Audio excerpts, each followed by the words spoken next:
Hello everyone, Daniel here from the Next Issue Podcast. On today's video, I'll be doing a preview for Waller versus Wildstorm. This is a new book from DC Black Label, but let's take a look at the creative team before we get into this book.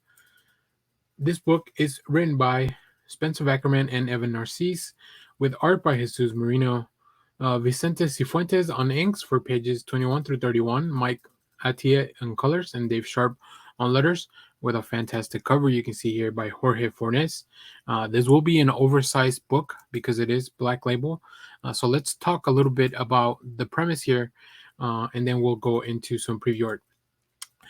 Book 1. In the early 1980s, as the Cold War stubbornly refuses to thaw, a new battle heats up for the soul of the intelligence agency Checkmate, as agency's superheroic public face Jason King, aka the Armored Battalion, former leader of Stormwatch and the symbol of American might, has long suspected that Adeline Kane is up to some dirty tricks overseas, engineering horrors that betray everything he believes in about the service to one's country.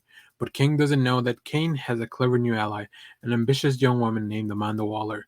She has her own ideas about how metahumans can serve their country, and honor, dignity, and long lives don't factor into them.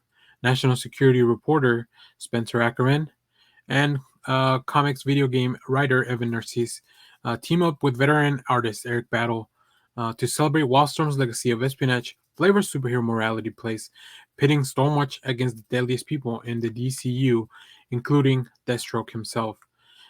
This is a really cool concept, I think. And it looks like it's only going to be 2 issues I can see solicited so far. So I think this will be really fun. Overall, this is a 32-page book. So I think having Waller team up against or team up with some allies against some of the Wildstorm or former Wildstorm characters will be interesting. I'm not very familiar with the Wildstorm, and even Checkmate is kind of a blank spot in my DC reading knowledge. So this is something I definitely want to check out.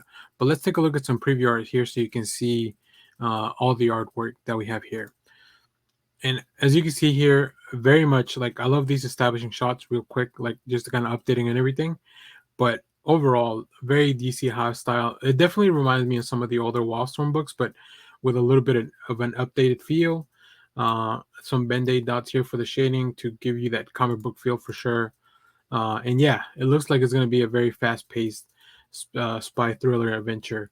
Like I said, I'm not very familiar with some of these characters, but I think the talent that this, the creative talent that this story has brought in, or DC has brought in for this, seems to really understand and grasp this concept. So really cool stuff. There's some wild variants because, of course, DC loves doing variants, but I think they rarely do any variants that feel like they don't belong. Like DC always kind of nails it with their covers for the most part.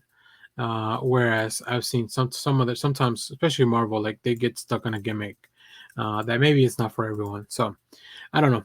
Let me know what you think about this book. If you do read it, we'll definitely, if once I get a chance to read it, I'll talk more about it. So stay tuned for maybe the next live. I might wait till both of the issues are out just to read it all at once, because it shouldn't be it's 64-page story. Should be pretty good to get through.